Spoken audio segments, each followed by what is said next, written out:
Peppa malac. A rendőrös. Peppa és családja hazafelé tart. Micsoda csodás napunk volt! Nem akarok más, mint hazamenni, feltenni a lábamat és meginni egy finom csésze. Dinoszaurusz! Zsoli elvesztette dinoszaurusz urat. Megint.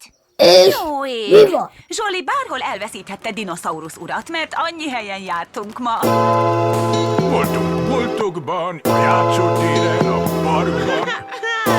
Zsoli nem emlékszik, hogy hol vesztette el dinoszaurusz urat.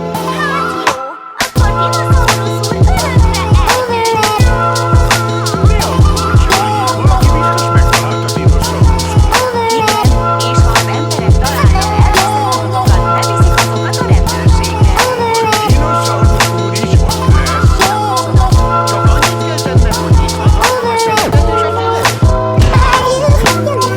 De ideg ezt a lámpát. Ez nem biztonságos hely lámpa számára. Veszélyes lámpahozó a járdány. Aha, szóval ez lenne az autójuk, ugye? Igen. Ugyanezzel az autóval közlekedtek aznap, amikor elveszett a dinoszaurusz.